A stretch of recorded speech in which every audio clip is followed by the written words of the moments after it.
یہ ایسی باتیں اس لیے ہم ممبر پہ کرتے ہیں صرف صحابہ کرام کے فضائل سنانے کے لیے، چونکہ آج کل ہم دین انجینئروں سے سیکھ رہے ہیں.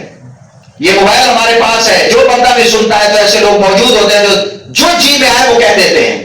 نبی کے صحابہ کے متعلق، قرآن کے متعلق، مفسرین کے متعلق ایسے ایسے لوگ آئے ہوئے ہیں میڈیا کے اوپر، اس انٹرنیٹ کے اوپر، ان موبائلوں کے اوپر زلف خسرو کی طرح ہیں، داڑھی چہرے پہ نہیں ہے، اور وہ آ کے کہہ دیتے ہیں کہ صحابہ قرآن کریم کو تو میرے علاوہ کسی نے سمجھا ہی نہیں ہے.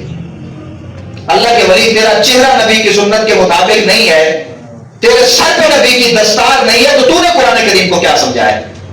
1400 سال جو مفسرین کرام نے سینہ بہ سینہ یہ علم لیا ہے، انہیں کچھ بھی سمجھ میں نہیں آیا. 1400 سال کے بعد اس کو سمجھ میں آ گیا جس نے کسی کے پاس پڑھا ہی نہیں ہے. تو ایسے لوگوں سے بچا کرے، مستند لوگوں سے اپنا دین حاصل کریں اور مستند لوگوں سے دین کی بات سنا کریں. تو اس لیے میں گزارش کرنا چاہتا ہوں، اب دیکھیں نبی کریم صلی اللہ علیہ وسلم کے تمام صحابہ کے متعلق قرآن کہتا ہے رحماء بینہم، فرمایا یہ آپس میں بڑے رحم دل ہیں، ان کی محبت ہے، ان کا پیار ہے.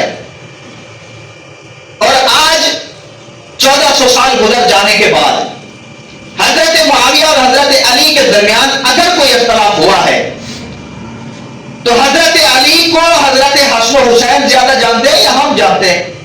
1400 سال کا بعد کا مسلمان جانتا ہے. کیا حضرت حسن و حسین کو حضرت علی کے دشمن کا پتہ نہیں تھا؟ اس لیے میں کہنا چاہتا ہوں کہ حضرت حسن حضرت علی کے بیٹے ہیں، انہیں حضرت علی کے دشمنوں کا بھی پتہ ہے، انہیں حضرت علی کے دوستوں کا بھی پتہ ہے، اور حضرت علی کے دشمن کا انتقام لینے کے حقدار بھی وہ زیادہ ہیں. حضرت فاطمہ کے وارث بھی وہی ہیں.